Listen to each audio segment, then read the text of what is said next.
And Kamarish here. Just wanted to do a short video on how I process my tobacco leaves.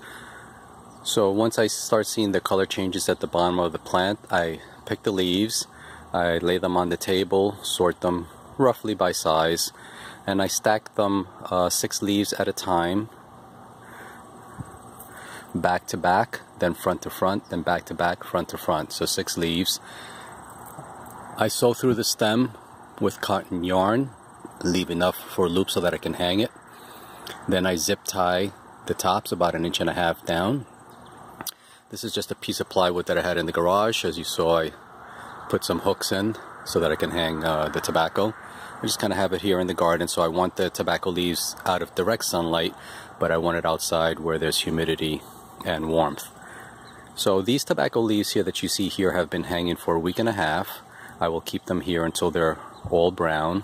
Might be a little bit of green by the vein, but I want all this green to turn yellow or brown.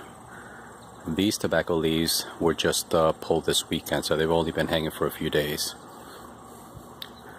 Once they're totally brown, I'll show you where they go.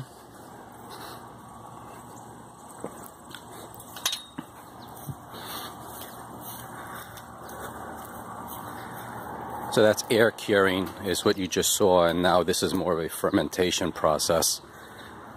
This is a insulated board that I got from Home Depot, 2 sheets, 4 feet by 8 feet. The box is 4 feet high, 2.5 feet deep, 3 feet wide.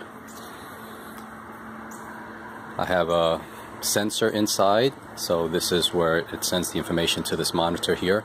You can see that it's 126 degrees inside, 76% humidity. You want about 120 degrees and about 70% humidity. So let me open this up so I can show you what's going on inside.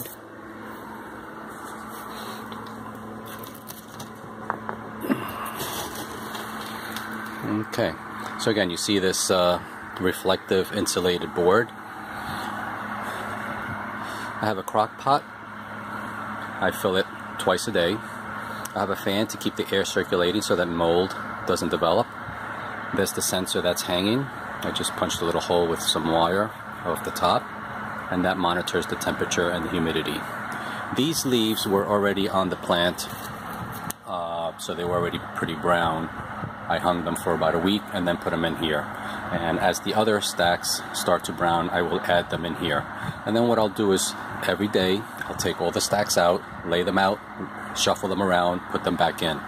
They'll be in here for about 5 to 6 weeks. And the idea is that bitter taste, if you don't cure the tobacco leaves, this process will take that away, take that off the leaf to give the leaf a better flavor. So they're supple. Nice brown color. They'll probably get a little darker than this. This is a Havana tobacco, so much larger leaves than the Rustica that I've been growing the last 2 or 3 years. This is a shelf that I had in the garage. I just had an extra shelf. These are these closet shelving units. This is not chicken wire, but fencing that I had, 4-foot fencing. I just folded it over 3 times and cut it to give me the support. And again, a crock pot and a fan. So all of this I had laying around the house. The only thing I had to buy was the board and the sensor. And I just run the power through the corner and plug it in. Alright, so I will maybe do another video when the other leaves are processed to sort of show you the color change. And we'll take it from there. Nelson Kamarish here, signing out.